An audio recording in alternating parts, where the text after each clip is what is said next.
અવધૂત ચિંતન શ્રી ગુરુદેવ દત્ત. આપણે પૂજ્ય શ્રી મોટાનું જીવન ચરિત્ર શ્રવણ કરી રહ્યા છે અને એમના જીવનની ઘણી બધી અલૌકિક અને અદ્ભુત વાતો આપણે શ્રવણ કરી ચૂક્યા છે. તેમાં તેમણે જે શેઠનો હૃદય જીતી લીધું હતું એ જબલપુર નજીક ના એક સ્થળે થયું હતું. તે આપણે શ્રવણ કરીશું. પૂજ્ય શ્રી મોટાને અવારનવાર તેમના સદગુરુ દ્વારા આદેશ થતો હતો, કેટલીક વાર સ્વપ્નમાં, કેટલીક વાર પ્રત્યક્ષ પણ, અને અમુક સ્થળે જઈને એકાંત સાધના કરવાની. એ સ્થળ ક્યાં આવ્યું એ પણ તેમને બતાવવામાં આવતું હતું અને પ્રત્યક્ષ જ્યારે તેઓ તે સ્થળે જતા હતા તો સ્વપ્નમાં બતાવ્યા પ્રમાણેનું તે સ્થળ હતું. તો એક વખત સદગુરુનો આદેશ થયો અને જબલપુર પાસે નર્મદા કિનારે ધુઆધાર આ સ્થળ ઉપર સાધના માટે જવાનું છે. તે પણ 1 મહિના માટે એમ સદગુરુનો આદેશ થયો છે. આજ્ઞા પ્રમાણે પૂજ્ય શ્રી મોટા ધુઆધાર જવા માટે નીકળ્યા છે, પરંતુ પ્રવાસમાં તેમનું ખિસ્સું કપાઈ ગયું અને ત્યાં જવાના પૈસા પણ આ રીતથી ગુમ થઈ ગયા. બીજો કોઈ હોય તો તરત જ એનું દોષારોપણ પોતાના ગુરુ પ્રત્યે કરે, પણ એવું કઈ પૂજ્ય શ્રી મોટાએ એવું દોષારોપણ કર્યું નહીં. આ તો આપણું પ્રારબ્ધ જ હશે. ખિસ્સું કપાય તો કઈ નહીં, ગમે તે રીતે આપણે ત્યાં પહોંચી જવાનું, પણ અમુક સમયે અને અમુક સમય માટે. એટલે પગે ચાલીને જાય તો પણ જો મોડા પડે તો પણ ચાલે નહીં. એટલે તેઓ સદગુરુનું સ્મરણ કરવા લાગ્યા. હવે આગળ જવું કે નહીં તો તે વિશે તેઓ નિર્ણય લઈ શક્યા નહીં, અને પાછા ફરીએ તો પણ એ સમગ્ર સમય એ જે સાધના કાળનો એ બધો નિષ્ફળ જશે. તો આવી વિચિત્ર પરિસ્થિતિ નિર્માણ થઈ. રસ્તો શોધવાનું પણ જરૂરી હતું. તો એક ગુજરાતી વેપારીના દુકાન સામે તેઓ ઉભા રહ્યા અને એ દુકાનના શેઠે તેમને પૂછ્યું છે કે તમને કઈ વસ્તુ જોઈએ છે? તો પૂજ્ય શ્રી મોટાએ કહ્યું કે શેઠજી, હું કોઈ પણ વસ્તુ વેચાતી લેવા માટે આવ્યો નથી, પરંતુ હું એક સંકટમાં ફસાયેલો છું અને આથી હું નોકરીની શોધમાં છું. તમે મને નોકરીમાં રાખી લો. શારીરિક કષ્ટ કરીને, એટલે નોકરી કરીને પૈસા મળે અને તેના થકી ટિકિટ વેચાતી લઈને સાધના સ્થળે પહોંચી જવું, તેમ તેમણે નિશ્ચય કર્યો છે. શેઠજીએ તેમના સમગ્ર શરીર તરફ જોઈને કહ્યું કે હાલ તો મારી પાસે તમારા માટે કોઈ નોકરી નથી. અમારા ઘેર બધા જ કામો કરી શકે એવા એક નોકરની જરૂર છે, અને જો તમને યોગ્ય લાગે અને તમારાથી થતું હોય તો તમને હું ઘરના નોકર તરીકે રાખી શકું. તો તેમાં કપડાં ધોવાના, વાસણ માંજવાના, ઘરની સાફ સફાઈ કરવાની અને બાળકોને પણ ઉછેરવાના, એમને ધાર્મિક વાતો કરવાની. પૂજ્ય શ્રી મોટાએ તરત જ જવાબ આપ્યો કે કોઈ વાંધો નહીં. પૂજ્ય શ્રી મોટાને લાગ્યું કે સ્વકષ્ટ કરીને અને એ પૈસા દ્વારા જો આપણે યાત્રા કરીને સાધના સ્થળે જઈએ તો એ પણ આપણા સદગુરુની કૃપા છે. તેમને હવે કામ પણ મળી ગયું છે અને એ કામ દ્વારા એમને પૈસા પણ મળવાના છે. અને અમુક પ્રકારનું જો કામ કરીશ એમ પણ તેમનો હઠાગ્રહ ન હતો. આમ તો તેઓ ઘણું બધું ભણેલા હતા અને જો તેઓ સરકારી નોકરીમાં રહ્યા તો મોટા અમલદાર થયા હોત, પરદેશમાં ગયા હોત તો પણ તેઓ મોટી જગ્યાની નોકરી લઈને તેઓ પુષ્કળ પૈસા પણ કમાવી શક્યા હોત. પરંતુ તેમણે દેશ સેવાનું વ્રત લીધું હતું, આથી એ બધી નોકરીઓને એમણે તિલાંજલિ આપી હતી. જે કટોકટીના પ્રસંગે સાધના માટે તેમણે આ નોકરી સ્વીકારી હતી. દુકાનના શેઠે તેમના માણસ દ્વારા તેમને ઘર મોકલવામાં આવ્યા. શેઠજીનું ઘર એટલે મોટું હતું અને મોટો વાડો પણ હતો અને ઘણા બધા કામો તેમને કરવાના હતા. કપડા ધોવાનું, વાસણ માંજવાનું, નાના બાળકોને રમાડવાના, તેમજ તેમને ધાર્મિક વાતો કહીને તેમણે ધોવાના. રાત્રે ગાદલા બિછાવવાના અને બધી ઓરડીઓને સાફ સફાઈથી ચોખ્ખી રાખવાની, બજારની વસ્તુઓ પણ લઈ આવવાની. આમ ઘણા બધા કામો હતા અને તે બધા જ કામો પૂજ્ય શ્રી મોટા પોતાના ઘરના કામની જેમ તેઓ કરતા હતા. અને તેઓ જે મનપૂર્વક આ બધા કામ કરતા હતા, તો તેવું કામ અત્યાર સુધી કોઈ પણ નોકરે કર્યું ન હતું. એ શેઠજીના ધ્યાનમાં આવ્યું અને શેઠ શેઠાણી બંને આમના કામ ઉપર ખુશ હતા. ધીમે ધીમે શેઠાણીને આ નવા નોકર ઉપર વિશેષ આત્મીય ભાવ જાગ્યો છે અને આપણે તેને કંઈક મદદ કરવી જોઈએ એવી ભાવના તેમના મનમાં નિર્માણ થઈ છે. અને તેઓ એ રીતથી એમને મદદ કરવા લાગ્યા કે કામનો વધારે બોજો એમના પર ના આવે. 5-6 દિવસ પસાર થઈ ગયા અને ઘડિયાળના કાંટાની જેમ સમય પસાર થઈ રહ્યો હતો. પૂજ્ય શ્રી મોટાની કર્મ સાધના પણ અખંડ રીતે ચાલુ હતી. તે સાધના એ દિવસે ફલદ્રુપ થવા આવી હતી. તો શેઠજીના મનમાં એક દિવસ વિચાર આવ્યો કે જે પદ્ધતિથી આ નોકર કામ કરે છે, તો તેના પરથી આ સામાન્ય કોઈ નોકર હોય એમ મને લાગતું નથી. અને તેની અંદર જે સંસ્કારો પડ્યા છે, તો તે સંસ્કારો તો આપણામાં પણ નથી. બધા જ કામ પૂરું કર્યા પછી રાત્રે એ નામસ્મરણ કરતા નિદ્રાધીન થાય છે, ભજનો પણ ગાય છે અને પોતાની મસ્તીમાં બધા જ કામો કરતા કરતા પણ તે નામસ્મરણનો આશ્રય લે છે. બધાથી પહેલા તે નિદ્રામાંથી ઉઠી જાય છે અને બેસીને થોડો સમય એ ધ્યાન પણ કરે છે. એમ મેં ઘણી વાર તેને જોયું છે. તો આ બધી વાતોનો ખુલાસો આજે થવો જ જોઈએ એમ મનમાં વિચાર કરીને તેમણે પૂજ્ય શ્રી મોટાને આ અંગે નજીક બોલાવ્યા છે અને તેમણે કહ્યું છે કે તમે કોણ છો અને ક્યાંથી આવ્યા અને આ નોકરી સ્વીકારવા પાછળ તમારો કયો ઉદ્દેશ છે? કઈ અડચણને લીધે તમે આ નોકરી કરવા માટે ખુશી થયા છો? અને તમે સામાન્ય પ્રકારના નોકર હોય એ મને તો લાગતું નથી. તમે કોઈ શિક્ષિત કુટુંબના વ્યક્તિ હો એમ મને લાગે છે. તો જે પણ કંઈ હોય એ મને સ્પષ્ટ રીતે કહો. આ રીતથી શેઠજીએ આત્મીયતાપૂર્વક પૂજ્ય શ્રી મોટા સાથે વાત કરી છે.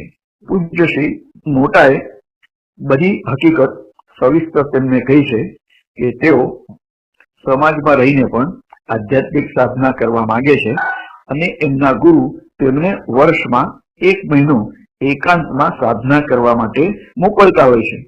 અને એના માટે ધુઆધારમાં સાધના કરવા માટે મારે જવું છે, સમય ઓછો છે અને ત્યાં પહોંચવા માટે મારું જે ખિસ્સું કપાયું હતું, આથી એ પૈસા મારી પાસે નથી, એટલે એ પ્રવાસના ખર્ચના પૈસા માટે હું નોકરી કરવા માંગુ છું.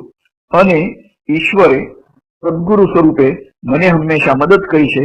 એ જ રીતથી એમણે તમારી મનમાં પણ પ્રેરણા આપી અને તમે મને આ કામમાં નોકર તરીકે રાખ્યો, તો હું મારા સદગુરુનો પણ આભાર માનું છું.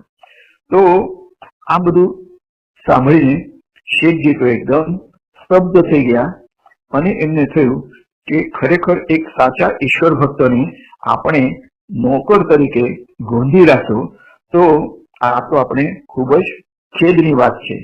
અને ધુઆધાર જવા માટે તેમણે પૈસા આપ્યા છે અને પૂજ્ય શ્રી મોટા આ રીતથી એ શેઠજીથી છૂટા પડીને ધુઆધાર જ્યાં ધોધ હતો તો ત્યાં તેઓ જવા નીકળ્યા છે. તો શેઠાણીનો આજ્ઞા લઈને તેઓ પોતાના ગંતવ્ય સ્થળે જવા માટે નીકળ્યા ત્યારે બંને શેઠ અને શેઠાણીની આંખોમાં પણ આંસુ આવ્યા છે. નોકર તરીકે પૂજ્યશ્રી જઈ રહ્યા હતા તો તેનાથી બંને શેઠ શેઠાણીની આંખો આર્દ્ર થઈ છે અને એ બંનેનું હૃદય પૂજ્યશ્રી મોટા આ રીતથી જીતી ગયા છે.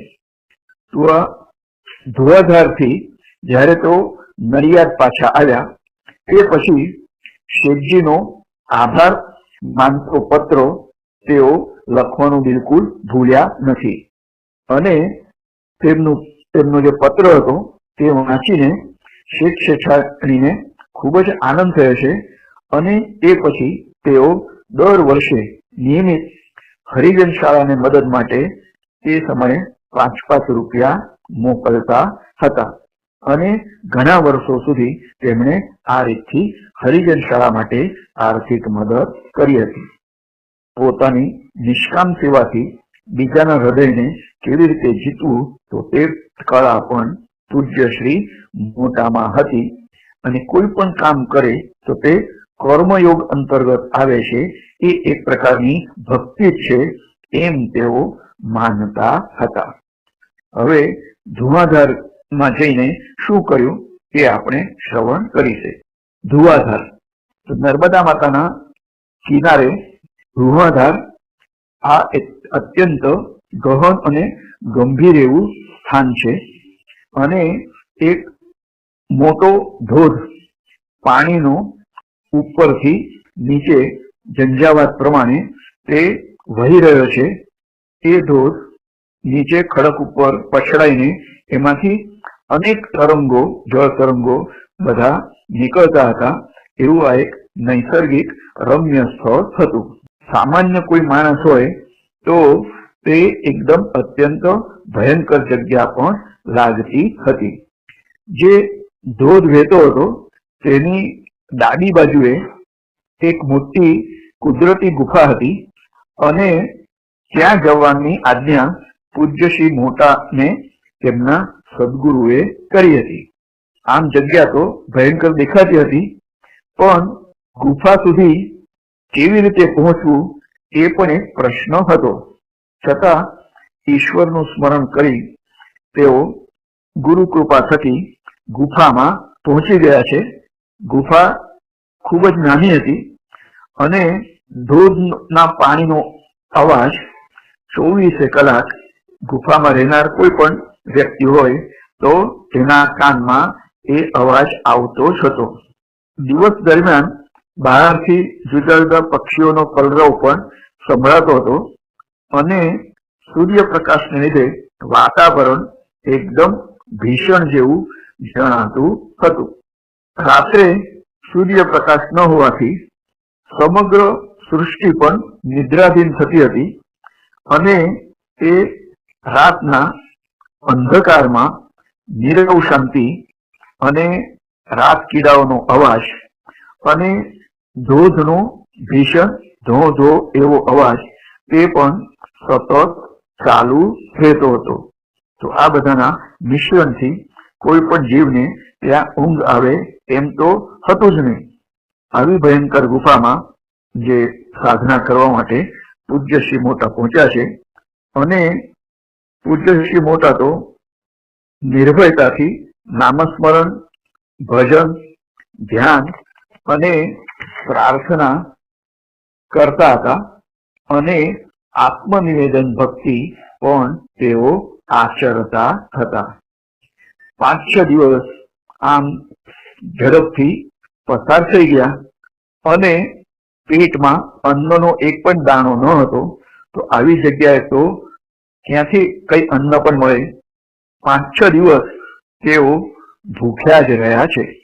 ભૂખ્યા રહેવાથી સદગુરુને દયા આવી અને તેમને થયું કે આપણે આટલા દિવસ આની પરીક્ષા લીધી છે તો આ પરીક્ષામાં તો આ શિષ્ય ઉત્તીર્ણ થઈ જ ગયો છે, પણ હવે આ બાળકની કાળજી આપણે માતા તરીકે લેવી જોઈએ અને કોઈ પ્રકારની વ્યવસ્થા પણ કરવી જોઈએ. તે જ સમયે પૂજ્ય શ્રી મોટા એ હરિ ઓમ હરિ ઓમ હરિ ઓમ તો આ જપ કોઈ વ્યક્તિએ સાંભળ્યો છે અને આ અવાજ ગુફામાંથી જ આવી રહ્યો છે એમ તેણે ખાતરી કરી અને આવી જગ્યાએ બેસીને જે કોઈ સાધના કરનાર વ્યક્તિ હશે તેના પ્રત્યે તેને ભક્તિભાવ નિર્માણ થયો છે અને તેના માટે ભાખરી અને શાક તો એ પડીકામાં રાખીને દોરીથી તેણે તે ગુફામાં મોકલવાનો પ્રયત્ન કર્યો છે. એકાદ બે વાર તો એ ધોધના પાણીમાં પણ એ એમનું અન્ન જતું રહ્યું છે અને બાકીના દિવસે એ બરાબર ગુફામાં પહોંચ્યું છે. સામેથી જે દેખાયું એટલે તે વાસણ પૂજ્ય શ્રી મોટાએ ગુફામાં ખેંચી લીધું છે અને તેમાં જે ભાખરી શાક હતું તે તેમણે આરોગ્યું પણ છે. પછી તેમણે તે વાસણ દોરીવતી ઉપરથી જે નાખ્યું હતું તો એ વાસણ એમણે પાછું પણ મોકલાવી દીધું છે અને તે વ્યક્તિને તેમણે કહ્યું કે રોજ ફક્ત એક જ વખત આ રીતથી તું મને ભાખરી શાક લાવી આપજે, દિવસમાં 2 વખત લાવીશ નહીં. તો આ રીતથી ભોજનનો પ્રશ્ન તો આ રીતથી ઉકેલી ગયો. પાણી પીવાનો પ્રશ્ન હજુ બાકી હતો. એમની પાસે તો કોઈ વાસણ વગેરે હતું નહીં, તો એ ધોધમાં પોતાનું જે ધોતિયું હતું તો એને ધોધના પાણીમાં પલાળીને પછી એને આંબળીને એ પાણી આ રીતથી પીતા હતા અને પોતાની તરસ छिपावता હતા. આ રીતથી કેવી વિપરીત પરિસ્થિતિમાં તેમને ભોજનની પણ પ્રાપ્તિ થઈ છે અને આ પાણીની પણ પ્રાપ્તિ થઈ છે. અને ગુફા નાનકડી હોવાથી ખાવા પીવાનું, સુવાનું, મૂત્ર વિસર્જન કરવાનું એ બધું જ ગુહામાં જ કરવું પડતું હતું અને પ્રેમથી, આનંદથી આ બધું જ તેમણે સહન કર્યું છે. સાધના એમણે ચાલુ રાખી છે. આ રીતથી 21 દિવસ તેમના પસાર થઈ ગયા છે અને સાધના પોતાના ઈચ્છા પ્રમાણે પૂરી થતી જોઈને તેમને પણ આનંદ થયો છે અને તેઓ ઘર જવા માટે નીકળ્યા છે. તો સાહસ, ધૈર્ય, સહનશીલતા, અભય આ બધા ગુણોની પ્રાપ્તિ માટે સદગુરુના આદેશથી પૂજ્ય શ્રી મોટા આવા અનેક સ્થળે સાધના માટે જતા હતા અને આ બધા જ ગુણોને એમણે આત્મસાત પણ કર્યા છે. પૂજ્ય શ્રી મોટા ની જે સાધના હતી તે આવા પ્રકારની કઠોર હતી અને ચંદનના વૃક્ષની જેમ તેઓ પોતે ભલે ઘસાઈ જાય પરંતુ વાતાવરણમાં એક પ્રકારની ખુશ્બુ ફેલાવતા હતા. પૂજ્ય શ્રી મોટાના જીવનમાં અનેક આપણે અલૌકિક પ્રસંગો આપણે જોયા છે. તો તે જ રીતથી હિમાલયના અઘોરી બાબા તો એ પણ આપણે વૃત્ત શ્રવણ કરીશું. તો ગુજરાત હરિજન સેવક સંઘમાં જ્યારે તેઓ હતા ત્યારે પૂજ્ય શ્રી મોટા હિમાલયમાં સાધના માટે ગયા હતા અને ચૈતન્યમાં તેઓ સ્થિર થયા પછી વિવિધ સંત મહાત્માઓ અને યોગીઓનો અનુભવ પોતાને પણ પ્રાપ્ત થાય તે હેતુથી તેઓ ગંગોત્રી, જમનોત્રી, કેદારનાથ, બદ્રીનાથ, તુંગનાથ અને ઇતર સ્થળોએ જવાની તેમની ઈચ્છા હતી. તેઓ ગંગોત્રીથી કેદારનાથ જવાના રસ્તા પર હતા અને આરામ કરવા માટે એક પથ્થર ઉપર તેઓ થોભ્યા છે. ત્યાં તેમને માહિતી મળી કે અહીંયા નજીકના જંગલમાં એક અઘોરી બાબા તેઓ તપસ્યા કરી રહ્યા છે. ચટ્ટાન પર એક વ્યક્તિએ આવીને તેમને આ અઘોરી બાબા વિશે માહિતી આપી છે. તે વ્યક્તિએ કહ્યું કે ત્યાં જવા માટે ઘણું જ અઘરું છે અને અત્યંત કઠિન પણ છે અને એકદમ સીધું ચઢાણ છે. ઝાડીઓ, વૃક્ષો, વેલાઓ એને પકડીને આપણે જવું પડતું હોય છે. રસ્તો પણ સીધો કોઈ નથી. પગદંડી હોય તો ઠીક, નહીં તો કેટલીક વાર પગદંડી વગર પણ અંદર જવું પડતું હોય છે. અને એ ઘોર જંગલમાં 10-12 માઇલ અંદર એ અઘોરી બાબા છે, પણ તેઓ ખૂબ જ પહોંચેલા છે અને તેમની પાસે ઉચ્ચ કક્ષાના આધ્યાત્મિક અનુભવો પણ છે. આથી જે કોઈ સાચો સાધક હોય તો તેણે તે અઘોરી બાબાના દર્શન અવશ્ય કરવા જોઈએ.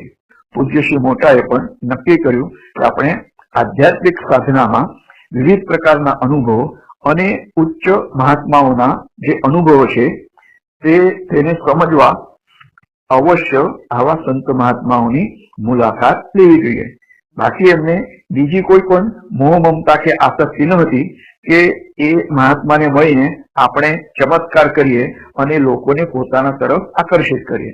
તો એવી કોઈ લાલસા તેમના મનમાં ન હતી, પરંતુ સંત મહાત્માઓના જે આધ્યાત્મિક ઉચ્ચ અનુભવો છે તેનો લાભ થાય તેના માટે તેઓએ એ અઘોરી બાબાને મળવાનો નિશ્ચય કર્યો છે. તેઓ એ કઠિન રસ્તે ત્યાં પહોંચ્યા છે અને સ્મશાનની જગ્યામાં એકાંતવાસ હતો.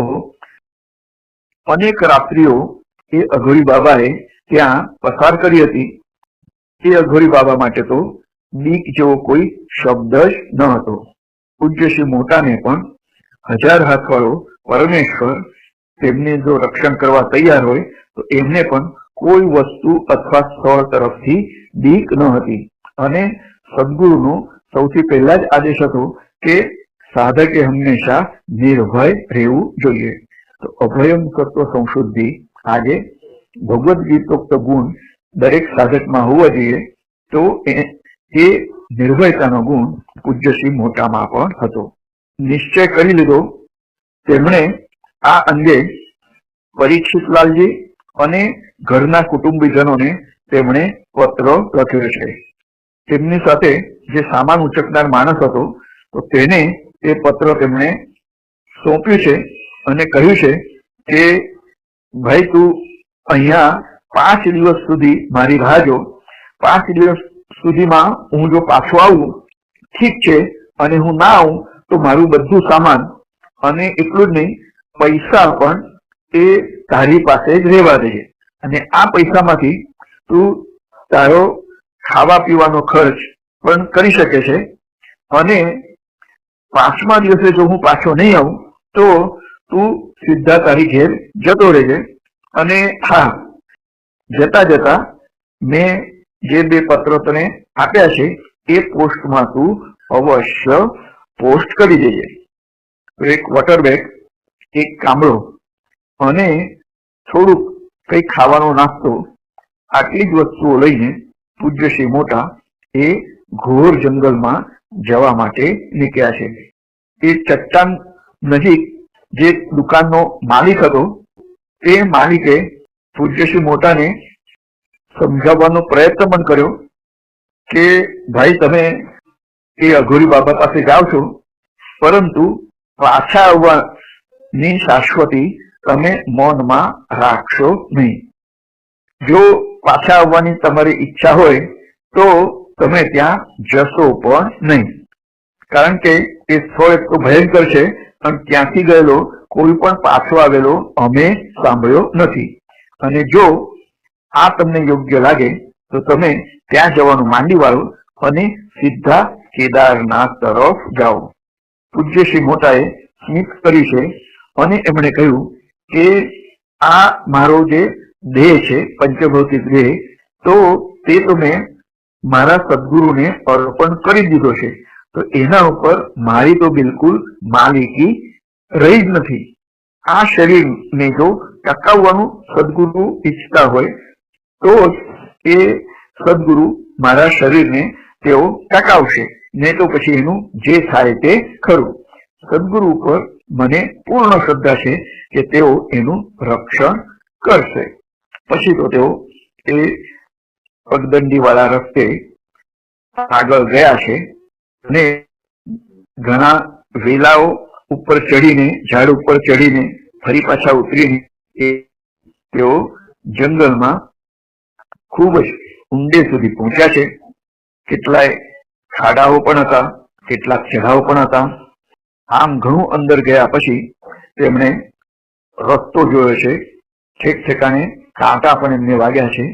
આ બધું પસાર કરીને એક બે વખત તો તેમનો પગ પણ લસર્યો છે અને માંડ તેઓ બચ્યા પણ છે. જ્યારે લસરતા હતા તો એકાદ ઝાડની ડાળી તેમના હાથમાં આવી અને એને પકડવાને લીધે તેઓ બચી ગયા હતા. તેઓ ધીમે મંદ ગતિથી ચાલી રહ્યા હતા. તેમને મનમાં ખાતરી હતી કે આ ઘનઘોર જંગલમાં તેઓ એકલા નથી, પરંતુ સદગુરુ મહારાજ હંમેશા તેમની સાથે જ છે અને એમની કૃપા છત્ર નીચે તેઓ આ જંગલમાં જઈ રહ્યા છે. એક ઠેકાણે તેમણે એક સમતળ જગ્યા જોઈ છે. ત્યાં એક મોટું ઘટાદાર વૃક્ષ હતું અને એની નજીક તેમણે જોયું તો હાડકા અને ખોપરીઓ અને વિષ્ટા આવું બધું ફેલાયેલું હતું. વાતાવરણ એકદમ દુર્ગંધીથી ભરેલું પણ હતું અને આ જ સ્થળ એ અઘોરી બાબાનું હશે એમ તેમણે નિષ્કર્ષ કાઢ્યો છે. હવે પક્ષીઓ પણ પોતાના માળામાં જવા માટે તૈયાર હતા અને ધીમે ધીમે અંધારું આ પૃથ્વી ઉપર ફેલાવા લાગ્યું હતું અને જંગલમાં પ્રાણીઓ પણ આમ તેમ દોડતા હતા અને તેમના અવાજો પણ સાંભળવા મળ્યા છે. હવે આવી પરિસ્થિતિમાં હજુ વધારે જંગલમાં ઊંડા જઈએ એના કરતા અહીંયા જ આપણે થોડી જઈએ એમ પૂજ્ય શ્રી મોટાએ નક્કી કર્યું છે અને થોડીક જગ્યા સાફસૂફ કરીને તેઓ ત્યાં બેઠા છે. ભૂખ તો તેમને પુષ્કળ લાગી હતી અને તેમની નજીક જે નાસ્તો લઈ ગયા હતા તે નાસ્તો તેમણે આરોગી લીધો છે અને વોટર બેગમાંથી જે પાણી હતું તો તે પાણી તો ક્યારનું પણ ખલાસ થઈ ગયું હતું. તો 12 મઈ આજથી તેઓ જંગલમાં પ્રવાસ કર્યો હતો અને એકદમ તેઓ થાકી પણ ગયા હતા અને જંગલના જે કઠિન રસ્તાઓ હતા તો એવા રસ્તામાં 12 માઇલ ચાલવું એ પણ કોઈ સામાન્ય વાત ન હતી. પેટની આગ એમણે નાસ્તાથી શાંત કરી છે અને તેમનું જે સાધના હતી એ નામ જપ, નામસ્મરણ, ધ્યાન, પ્રાર્થના અને આત્મનિવેદન, તો એ ભક્તિમાં તેઓ ત્યાં રંગાઈ ગયા છે અને સમગ્ર જંગલ એકદમ શાંત હતું અને અંધારાને લીધે એક ભયાનક શાંતિ પણ ત્યાં સર્વત્ર ફેલાયેલી હતી. એટલામાં અચાનક ઝાડીમાં સળવાટ થયો છે અને એ અવાજ તરફ પૂજ્ય શ્રી મોટાએ જોઈ છે તો તેઓ તે જોઈને એકદમ ચકિત થઈ ગયા. તેમણે જોયું એક જંગલી પશુ આવી રહ્યો છે કે શું? અવાજની દિશામાં તેમણે નજર દોડાવી.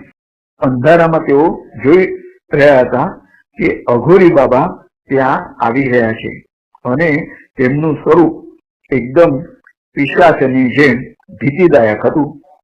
અત્યંત મેલું અને દુર્ગંધીયુક્ત શરીર અને વધી ગયેલી તેમની દાઢી, મૂછો અને વાળ, આ બધું જોઈને એકદમ કોઈ પિશાચ આવતું હોય એમ તેમને લાગ્યું છે અને તેમની જે નજર હતી એ પણ એકદમ વેધક અને તેમ છતાં એ પ્રેતની જેમ હતી.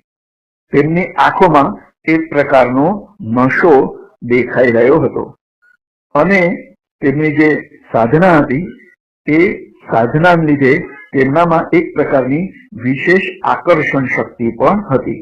પોતાની જગ્યામાં એટલે કે સાધનાની કોઈ બીજી વ્યક્તિ આવી છે તો એ અઘોરી બાબાને તરત તેની જાણ થઈ છે, અને છતાં આ વાત માટે કોઈ પણ મહત્વ ન આપતા તેઓ નિત્ય પોતાની જગ્યા પણ આવીને બેઠા છે, અને તેમણે પૂજ્યશ્રી મોટા તરફ એકદમ દુર્લક્ષ કર્યું છે.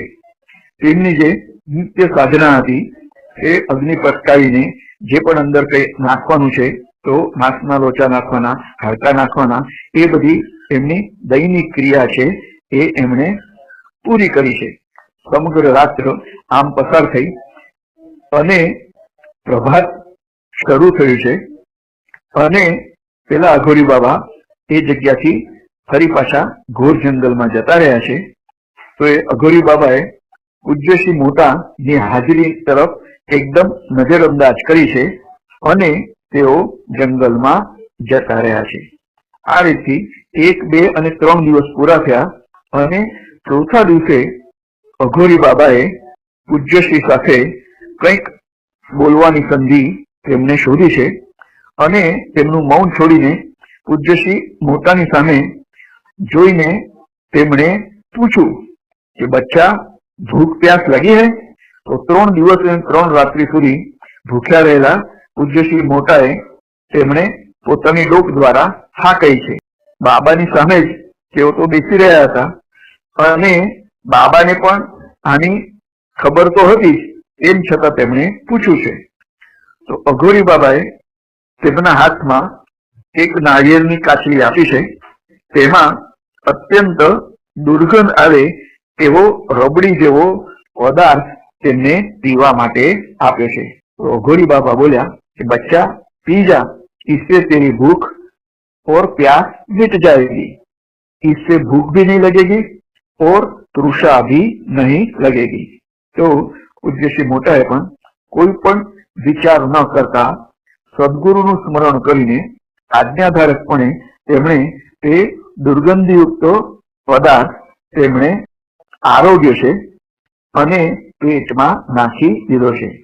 તો તે વિચિત્ર અને અગમ્ય પદાર્થ પેટમાં ગયા પછી ક્ષણભરમાં તેમની તરસ અને ભૂખ એકદમ મટી ગઈ છે, અને અંતરમાં એક વિશિષ્ટ પ્રકારનો ભાવ પેદા થયો છે. ધીમે ધીમે તેઓ બાહ્ય ભાન ભૂલતા ગયા છે, અને તેઓ ભાવ સમાધિ મગ્ન બન્યા છે. ત્યાં તદ્રુપ અવસ્થામાં સમયનું પણ તેમને ભાન ન રહ્યું, અને કલાકો પછી કલાક તેઓ તેમના આ રીતથી ભાવ સમાધિમાં પસાર થયા છે. જ્યારે તેઓ ભાન ઉપર આવ્યા ત્યારે તેમણે જોયું કે અઘોરી બાબા તેમની તરફ પ્રસન્ન મુદ્રાથી જોઈ રહ્યા છે. તેઓ કહેવા લાગ્યા कि अरे बच्चा, तू मेरे साथ रह जा इधर, तो तेरे को जो कुछ दिल में करने के महत्वाकांक्षा है वो सब इधर तेरे को संतोषपूर्ण मिल जाएगा. એટલે કે તને જીવનમાં કંઈ પણ પ્રાપ્ત કરવાનું હોય તો તારી એ મહેચ્છા અહીંયા રહેવાથી પૂજ્યશ્રી મોટાએ નમ્રતાથી જવાબ આપતા કહ્યું કે હું એક ગરીબ માણસ છું અને તમારા દર્શન કરવા માટે આવ્યો છું. અનેક અનુભવી સંત મહાત્માના મેં દર્શન કર્યા છે અને એમના શુભાશીર્વાદ પણ મેં પ્રાપ્ત કર્યા છે, અને આ રીતથી વિવિધ સંત મહાત્માઓનો કૃપા પ્રસાદ પ્રાપ્ત કરવા માટે હું આ રીતથી યાત્રાઓ કરું છું અને તેમને પ્રાર્થના પણ કરું છું. પરંતુ અત્યાર સુધી પણ મેં કોઈની પાસે કશું જ માંગ્યું નથી, અને મારા હૃદયમાં ફક્ત એવો જ ભાવ હું રાખું છું કે પ્રેમ ભક્તિ દ્વારા મારા હૃદયમાં જે ભાવ છે તેનો સદગુરુ એ સ્વીકાર કરે, અને એ ભાવની તદ્રુપતા મારામાં પ્રગટ થાય, અને તે હંમેશા એ જાગૃત અવસ્થામાં જ રહે. પૂજ્યશ્રી મોટાએ તે અઘોરીને કહ્યું કે મારે કોઈ પણ સાંસારિક એવી વાસના મહત્વાકાંક્ષા એવું કંઈ નથી, અને હું ફક્ત સંત મહાત્માઓના કૃપાશીર્વાદ પ્રાપ્ત કરવા માટે જ હું તેમના દર્શન માટે આ રીતથી યાત્રાએ આવ્યો છું. તો અઘોરી બાબા કહેવા લાગ્યા કે તારે હવે અહીંયા જ રહેવું પડશે અને અહીંથી તારે ક્યાંય પણ તું જઈ શકીશ નહીં. ઘણા સમયથી હું એક સમર્થ શિષ્યની શોધમાં છું, પરંતુ તેમને શોધવા માટે હું બીજે ક્યાંય ગયો નથી. એવો સમર્થ શિષ્ય જેનું શરીર શુદ્ધ હોય એવું તારામાં મેં જોયું છે. તો મારે હવે શિષ્ય શોધવા માટે બહાર જવું નથી અને તું અહીંયા આવે છે તો અહીંયા જ મારી સાથે રહે અને મારી દ્રઢ ભક્તિથી ભક્તિ કર અને તું હવે અહીંયાથી બીજે ક્યાંય પણ બહાર જઈ શકીશ નહીં. પૂજ્ય શ્રી મોટાએ કહ્યું કે અઘોરી બાબા પ્રાપ્ત પરિસ્થિતિને અનુકૂળ જે ધર્મ અંતર્ગત પોતાનો વ્યવહાર છે તો એ વ્યવહાર ચલાવીને પ્રેમ ભક્તિ અને જ્ઞાનપૂર્વક તેનું પાલન કરવું એ જ મારો જીવનનો ઉદ્દેશ્ય છે અને એવી મારી ધારણા છે. તો આ ધારણા અંતર્ગત જ હું મારું જીવન વ્યતીત કરું છું. હું કોઈ પણ બીજાએ કહેલા રસ્તે હું જતો નથી. તો હિમાલય જેવા વાતાવરણમાં તમારા જેવા મહાત્મા હોય તો એવા મહાત્માનું ફક્ત દર્શન કરવા અને એ મહાનુભાવોના ચૈતન્ય ભાવ ને હૃદયમાં અનુભવવા માટે જ હું આવ્યો છું. આ મારો સ્વભાવ ધર્મ છે અને મારી યાત્રાનો હેતુ પણ આ જ છે. મારે બીજી કોઈ પણ મહત્વાકાંક્ષા નથી અને મારે કોઈ પણ સાંસારિક ચીજ પ્રાપ્ત કરવાની ઈચ્છા નથી. મારે હજુ ઘણા બધા સ્થળે જવાનું છે અને મારો હેતુ હજુ પણ પૂર્ણ થયો નથી. મને હાલ જે પ્રાપ્ત કર્મ ધર્મ સંયોગ અને ઋણાનુબંધ આ બધાને પૂરા કરીને સાથે સાથે જ મારે સાધના કરવાની છે. આથી પ્રાપ્ત કર્મો અને ઋણાનુબંધો અને સંબંધોનો ત્યાગ કરીને હું તમારી પાસે આમ કદી પણ આવી શકું નહીં. આ પરિસ્થિતિમાંથી હું મુક્ત થયો ન હોવાથી મને કોઈ પણ વ્યક્તિ જબરદસ્તીથી પોતાની પાસે રાખી શકે નહીં. આવું વક્તવ્ય પૂજ્ય શ્રી મોટાએ નિર્ભયતાથી તે અઘોરી બાબાને કહ્યું છે. તો અઘોરી બાબા તો એકદમ ગુસ્સે થઈ ગયા અને તેમણે કહ્યું કે જો તું તારી હદ છોડીશ નહીં, તારું શરીર ના અસ્તિત્વ પણ બિલકુલ રહેશે નહીં અને હું જોઉં છું કે તું આ સ્થળ છોડીને કેવી રીતે જઈ શકે છે. મારામાં એવી શક્તિ છે કે તું આ સ્થળ છોડીને ક્યાંય પણ જઈ શકીશ નહીં.